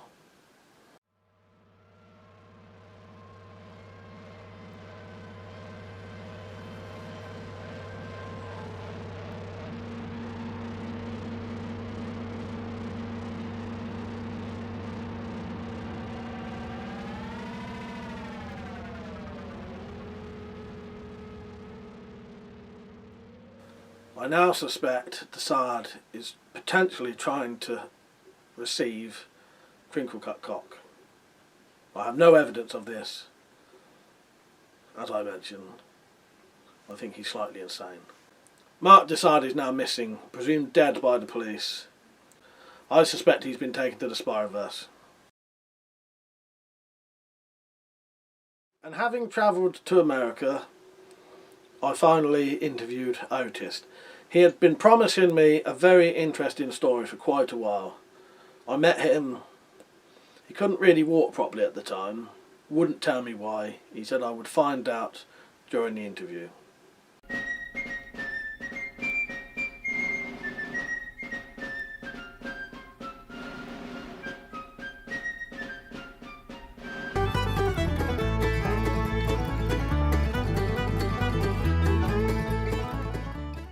This one time I was out drinking with Billy Sue and Jeb. We'd been out hunting and drinking, and had a right good old time. Spent the whole weekend shooting shit, and drinking beers. Boy, we had a good time. Well, it was good till the spiral stuff came up. I got hurt real bad when we tried that shit. Never again. I can still hardly walk right now. One of them boys mentioned those spiral maker thingies being in the cabin. Jeb reckoned if you did it right you could call a genie or some shit. BS, that's what we call Billy Sue. Said it ain't a genie, it's a demon. And you need to use a protective stick to stop them hurting you. We started daring each other to try it, and I got double dared, so had to do it then. We went back to the cabin and Jeb found the spiral thing out. Even then I didn't like the look of it. Looks like hundreds of teeth to me. So we lay the paper down, and get them toothy rings out, and then I remember. You guys said I had to use a stick to protect me. So BS gets a nice big old stick and says I need to put it down between my ass cheeks. So I get that big old cane. I look at the top, decide no. Then the bottom, that looks better, and I rammed it right up my ass. My thinking was the more it went in the better the protection. I never felt pain like that before. There was blood and the feeling of ripping. I was in agony. Then I fainted. By the time I woke up the boys said the genie and been and gone. I never did get a wish or see a demon, and to top it all my ass still hurts, and that was my experience with a spiral maker.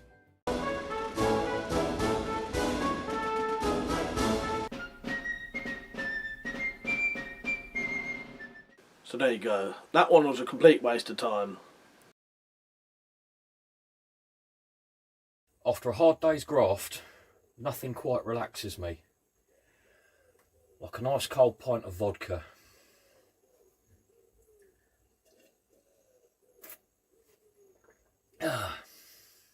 Oh dear. So don't be an arse. Get a WeaponCollector glass.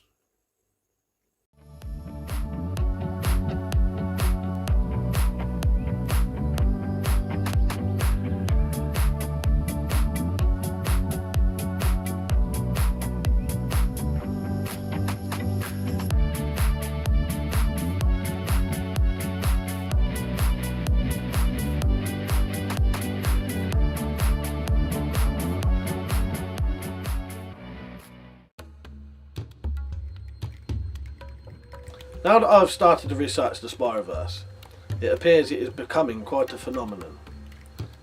The more I search, the more I find evidence.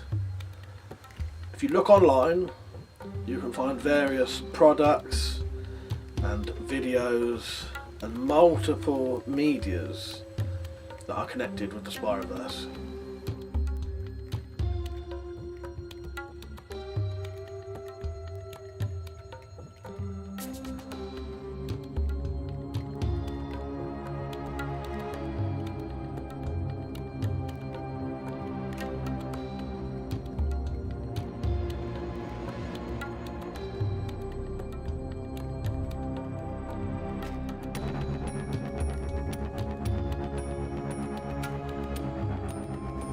One of which is a book, this book. Published by myself and written by Z0Z7. I will now give you a reading. Beware the Spiroverse by Z0Z7. Arnold Finch was not a happy man. He had thought when he purchased Daphne Alice's debt from the bank that he'd be able to swindle her out of some valuable antiques by undervaluing them. But the old bag didn't have any antiques. All she had was a very few slightly interesting looking items and a load of tat. Oh well, he'd just have to take the best looking pieces, not telling her what they might really be worth, of course, and seeing what he'd get for them. He should still make a big profit. He sighed heavily and pointed at the door. "What's in there?" he asked. "That's my children's bedroom. There won't be anything in there you'd be interested in. Just some old toys," Daphne told him. Old toys, Arnold thought. Some of those might interest some collectors, I know. Then another thought occurred to him. "Why don't you ask your children to pay off your debt?" he asked. Daphne's eyes started to fill and a couple of tears rolled down her cheeks. "My children passed away many years ago, sir," she told him. Arnold had to admit he liked the way she called him sir. That wasn't what most people called him, although some of the names they called him did indeed start with an S. "They were killed in a car accident along with their father when they were only 7 years old. You see, there was this van driver who—" Yes, I'm sure it's all very sad," Arnold told her. "But that's unimportant. I need to see what's in there."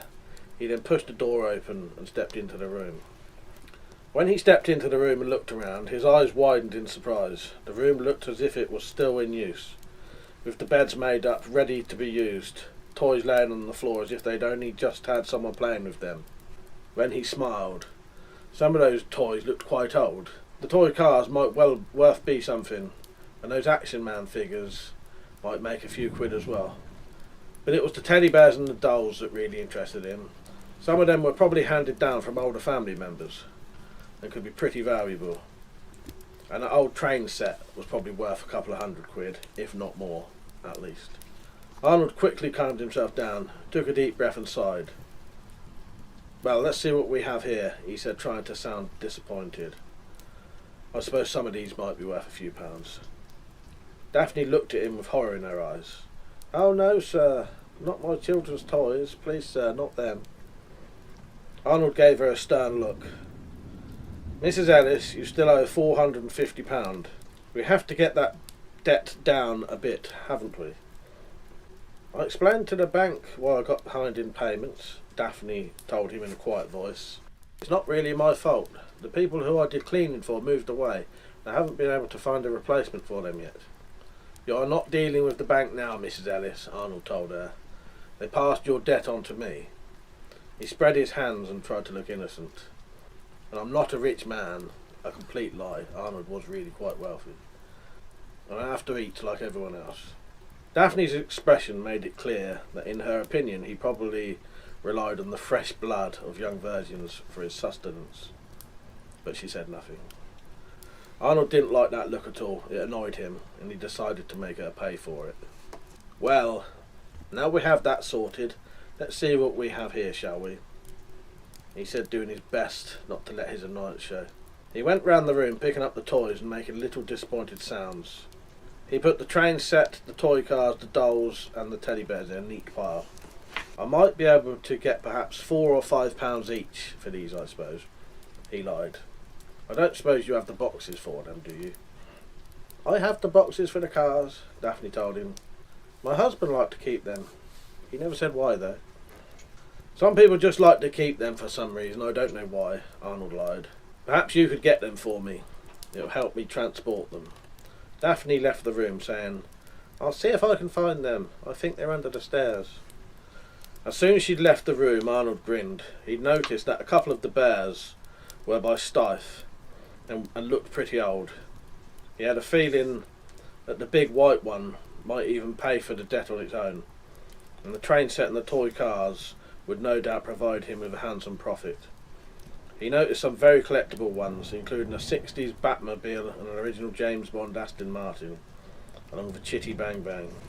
He had an idea that the John Steed Bentley and the Emma Peel Lotus were somewhat valuable as well, especially as they were complete and in good condition, and had their original boxes as well. Maybe there was something else with a bit of value, he thought. He'd better just check. Sweeping his eyes around the room, he noticed a pile of board games. Crossing over to them, he picked them up one by one. He picked up a Spirograph box. Well, fuck all, he muttered. And Daphne came back into the room. I've put the boxes in the hall for you, she said sadly. Then she saw what he was holding. No, not that one. It's my children's favourite. Oh no, please, not that one, she wailed. Arnold smiled inwardly. This was his chance to get revenge for that look. I'm sorry, I'm afraid I shall have to take this as well, he told her. For an instant it looked like Daphne was going to attack him, and Arnold took a step back and raised his hands defensively. But then Daphne's shoulders slumped, and she said, Then take it and leave, damn you. She stared hard at him for a second. And remember this, she told him. Evil comes to he who does evil. She then turned and walked out of the room, headed towards the kitchen. Arnold had a vision of large cook's knives and decided he'd better collect his spoils and leave quite quickly. Tossing the Spirograph onto the pile, he went to his van and took out some large cardboard boxes. These he took into the house and filled with the toys and a few of the other pieces he had decided to take. When he loaded them into the van, from inside the house he could hear Daphne sobbing her heart out. He was of course totally unmoved by the distress. Serves the hideous old cow right for looking at me like that, was his only thought as he drove off. Arriving back at his own home, Arnold backed his van into his garage, got out, unlocked and opened the garage door. He then turned back to the van, opened both its doors and started to pile the boxes onto the garage floor. It didn't take him long, and he closed the door with a feeling of satisfaction. Quickly he locked the van up and turned to walk up the short path to his front door. That was when he noticed the Spirograph box. It was lying a couple of inches up the path. That's strange, he thought. I'm sure I'll put that in one of the boxes. He bent down and picked it up, intending to put it with the other stuff, but then thought, I can't be asked to do it now. I'll do it in the morning.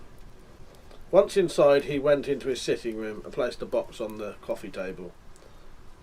So I don't miss it in the morning, he thought. Then he went and made himself a cup of tea, which he took back into the sitting room. Then he lit a cigarette and settled himself comfortably on the sofa and congratulated himself on his haul. Once he'd finished his tea and his smoke, Arnold stood up. I think I'll go down the pub tonight to celebrate. There's bound to be someone there who owes me money, who'll buy me a few drinks, just to stay on my good side. He grinned at the thought.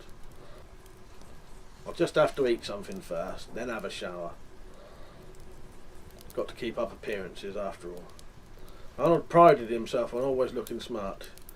He had a special going out suit made in Savile Row that he swindled from a wealthy widow after her husband had died by claiming to be from a charity. He asked her if there was any old clothes she had that she could donate. He intended selling the clothes, probably on eBay. But when he discovered the suits, as well as some of the very nice and expensive looking shirts fitted him, he decided to keep them. He decided to have his favourite meal, an omelette. Omelettes were cheap to make and didn't use much electricity to cook. I think I'll use 2 eggs tonight, he thought. Just this once. It's a celebration after all. I think I'll add a bit of ham and maybe some cheese. Heading towards the kitchen, he suddenly stopped in his tracks. Perhaps I won't add any cheese, he muttered. No point going overboard after all. So saying, he carried on into the kitchen. As soon as he finished his meal, Arnold got up and went into his bathroom. Turning on the shower, he quickly got undressed and stepped under the warm jets of water. Arnold always had warm showers. Hot showers cost too much in his opinion, and they didn't get you any cleaner. He was in the middle of his ablutions when he heard a noise come from the sitting room. For a couple of seconds he couldn't work out what the sound was. Then he realised it was the sound of children laughing. Some little bastards have gotten in here somehow, he thought angrily. I don't know how they did, but I'll make them wish they hadn't. Turning the water off, Arnold stepped out of his shower and grabbed his dressing gown. Tying it loosely in his haste, he rushed towards the sitting room, shouting, "Just you fucking wait until I get in there, you little sods. I'll give you what for." Bursting into the sitting room, he was surprised to see there was no children to be seen. The sound of their laughter had stopped as well. They had definitely been in there. He could see the spirograph had not only been removed from its box, but they'd been playing with it. The bloody cheek of them, he thought. There was also a large sheet of paper on the coffee table with the funny little tooth wheels that the games used still attached, and some kind of design had been drawn on it. Arnold peered at it. It certainly was an odd looking thing. It was made up of many intersecting circles and curving lines, and there were many other strange, almost symbol-like swirls inside and outside of it. Looking at it sent a shiver up Arnold's spine. It seemed almost unnatural, like something a mind not of this world had drawn. Then Arnold noticed that the lines in the centre had each crossed so many times it looked like they had gone through the paper and left a small hole. I bet they've marked the table as well, the little shits, Arnold thought, growing even more angry. I'd better look. Bending over the table, intending to lift the piece of paper so he could see the damage that had been done, Arnold suddenly lurched down forwards as his still wet feet slipped on the parquet flooring he had put down in most of the rooms. Carpets were cheaper, but they had to be cleaned with a vacuum cleaner, and those were expensive not only to buy but also had a cost to run. A wooden floor could be kept clean with soft broom and occasional wipe down with a damp mop. Besides, carpets could wear out and wood lasted longer. Yelling in surprise, Arnold fell across the table, his dressing gown flapping open as he did so. Arnold gave a grunt in pain as his hips and groin impacted somewhat painfully with both the design and the wheels. With a slight groan, Arnold grasped the edges of the table with both hands and started to carefully push himself up, remembering pins had been used to hold the wheels down, and he didn't want there to be any accidents that might involve those. He had just managed to slowly raise his upper body when he realised with a shock that he couldn't lift his hips. What the fuck? He thought, and tried to raise his hips again. They wouldn't budge. Then he noticed a feeling of suction pulling down on his groin, and it seemed to be getting stronger. In a rising panic, he tried once again to lift his hips from the table. That was when the pain started. Slowly at first, but rising rapidly, his penis started to feel a bit sore. It changed quickly, to first pain, then agony. It felt like something was chewing on his manhood.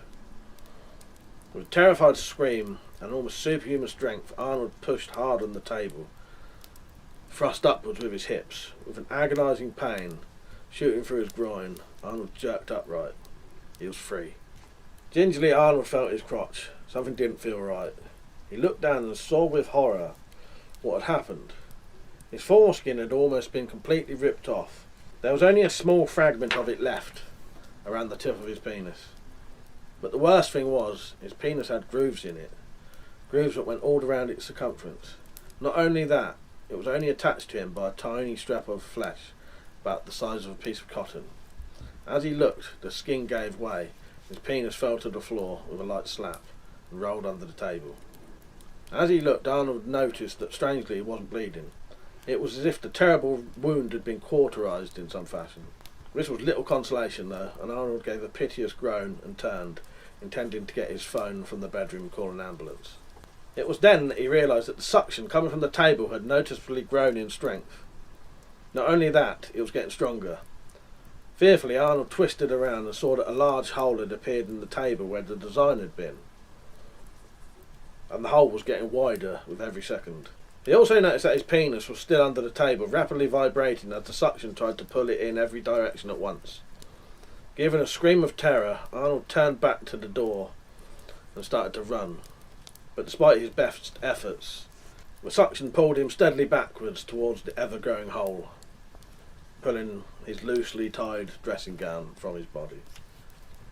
Desperately, Arnold flung his hands out and grabbed the door frame in front of him. He felt his legs rise up until he was parallel with the floor. It was then he noticed the broom he used to sweep the floor leaning against the wall. It was close to him, and a sudden idea flashed into his head.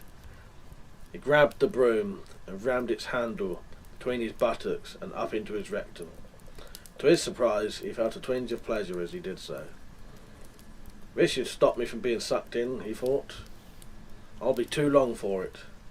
Sadly for Arnold, his plan didn't work. The suction grew even greater in strength when he lost his grip. This time, though, he didn't land flat on the table.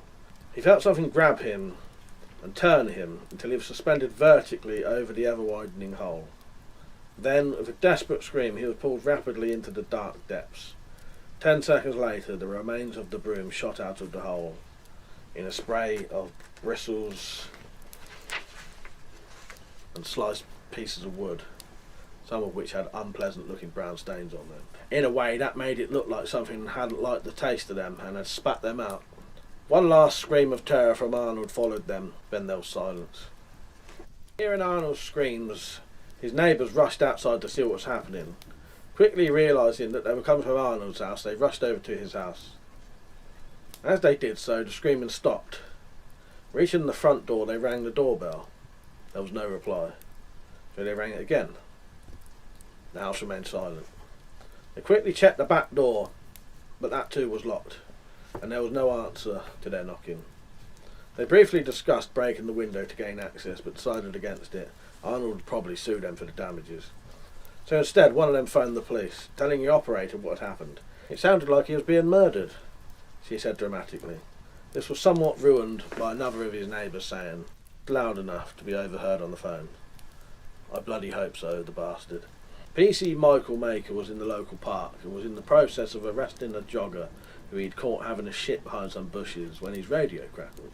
He told the hapless jogger to wait while he answered, and to pull your trackies up for fuck's sake. On being told to go and see what was happening at Arnold's address, he decided to let the jogger off with a quick bollocking. Being first on the scene of a possible GBH, or even maybe a murder, did his career a lot more good than bringing in some bastard for having a crap in a public place. Having delivered said bollocking, and watched with great amusement the jogger running off whilst trying not to move his clenched arse cheeks, PC Maker hurried to Arnold's address. Upon reaching his destination, he told the large group of neighbours to stand back. "This is now police business," he told them. "I shall deal with this." So saying, he walked up to the door and rang the bell. "We've already tried that, you idiot," said the voices behind him. Swiftly, he turned round to see who had made the disrespectful comment. There were just innocent faces staring back at him. "I suppose you've checked the back door as well?" he asked somewhat grumpily, receiving answers of course." He thought for a few seconds. "Well then, I'll have to break a window and get in that way. Can one of you fetch me a towel? I want to wrap my hand in it so I don't get cut." A neighbour from the house next door obliged, and he wrapped it round his hand and forearm, then drew his baton. It took a couple of hard swings to shatter the window, and he used the baton to remove as many shards of glass from the frame as he could. He then climbed into Arnold's sitting room. After a quick glance around and seeing, to his disappointment, that the room contained no body, he pulled on a pair of latex gloves and proceeded quickly looking around the rest of the house. Still finding no scenes of a crime being committed, he made his way back to the sitting room and started to look round more closely. There were brush bristles, bits of wood lying all over the floor, which was strange, and the coffee table had a piece of paper lying on it. The piece of paper was blank, but had a large hole in its centre that looked like the inner serrated edge had been exposed to something hot, being a dark brown colour. "That's weird," he thought. The table doesn't look scorched at all. Maybe something underneath caused the burning. I'll take a look. He lifted up one edge of the table and scrutinised it. The underneath was unmarked. He then noticed something lying on the floor by his feet. Hello, he thought. Someone's a messy eater. Then he looked at the object more closely. His face went white, and bile rose in his throat. Making gagging noises, he ran to the front door, unlocked it, and stepped outside. Everyone keep back, he told the waiting neighbours with some difficulty. This is now a crime scene. In the distance he could hear the sound of approaching police car sirens. That'll be Bert and Harry. They love putting on the blues and twos, he thought. Thank fuck for that, I can let them deal with this now. Then he threw up on the garden path. Arnold woke up in almost total darkness. All he could see were small translucent slivers of something floating nearby. There seemed to be a lot of them. Ignoring them for a moment, he reached down experimentally, hoping what he feared hadn't happened. With a sick feeling, he realised that his penis was indeed gone. Then he remembered his feet slipping on the parquet floor. It occurred to him that perhaps he had fallen over in his sitting room and hit his head. Maybe this was just a terrible dream whilst he was unconscious. Then again, did you dream when you were knocked out? He didn't know, but he thought it might be possible. Then his attention was captured by a flicker of movement. The translucent slivers were moving towards him, and there were a lot of them, a hell of a lot, hundreds in fact. What were they? Why were they moving towards him? Arnold didn't know, but he had a terrible feeling he wasn't to like it when he found out. As they got closer, he realised they were flat discs, very much like the spirograph ones he'd seen on the coffee table. No, he was wrong. They were spirograph discs. But these didn't seem to be made out of plastic. The material looked more like glass. Slowly the discs moved closer. He twisted round and saw with horror that the discs were all around him. Closer and closer came the discs, until they were mere inches from his body. When they began to spin and move towards him once more.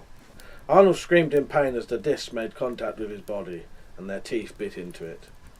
Now the discs moved forward more slowly, and Arnold could see the minuscule pieces of flesh spurting out, and then forming a red cloud that slowly floated away in the surrounding darkness. Then he saw no more as the disc bit into his eyes, and with a whining sound bit into his skull, for what seemed like forever. Arnold was held in place as the discs did their work. Then with a last gasp, the discs finally cut their way into his skull and into his brain, and then he felt no more. Desk Sergeant Osbert Lettsby.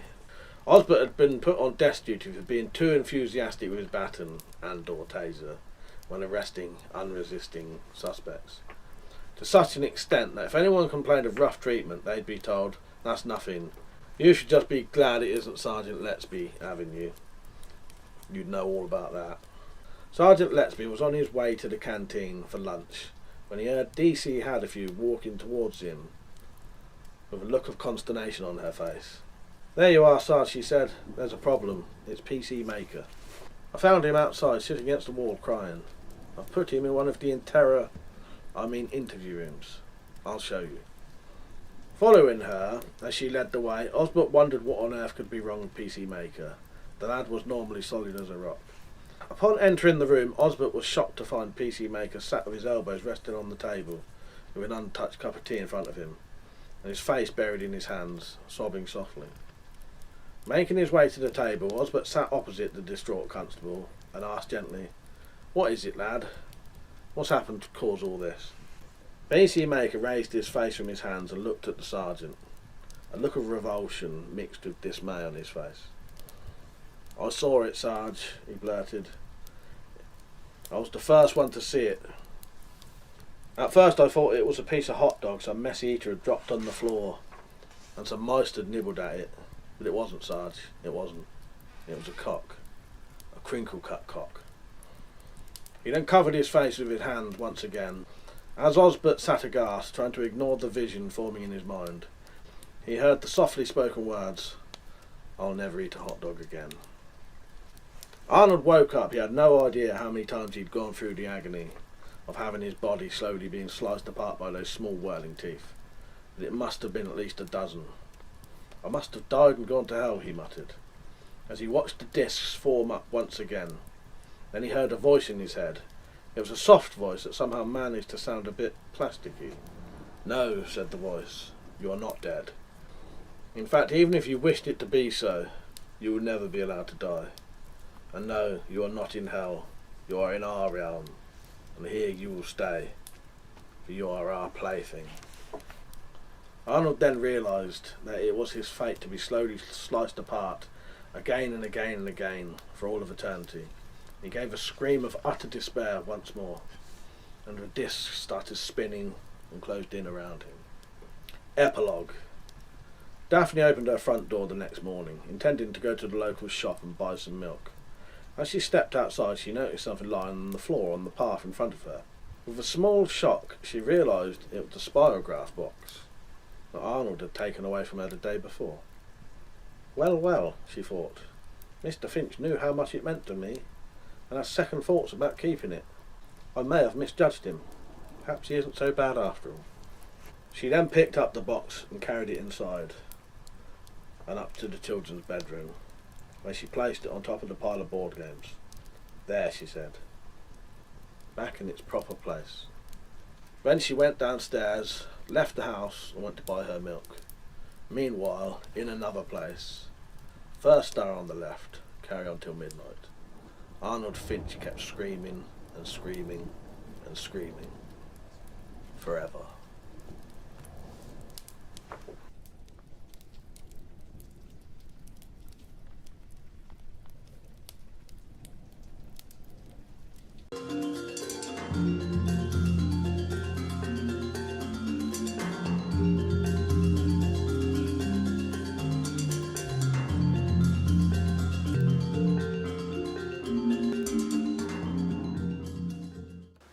So there you go.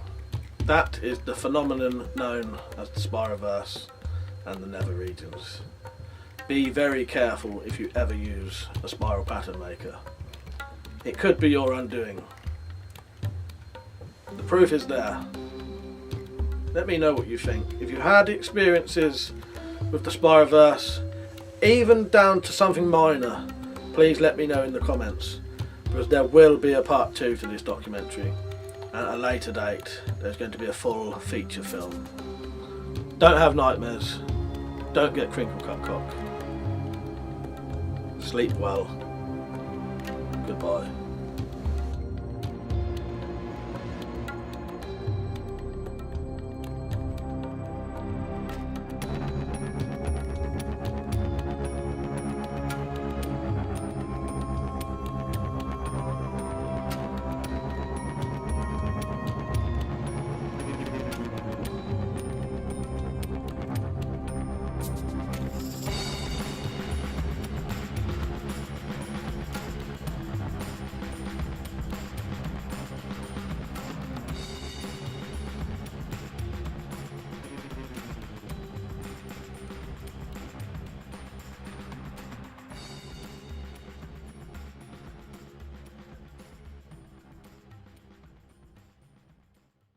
Right, there you go.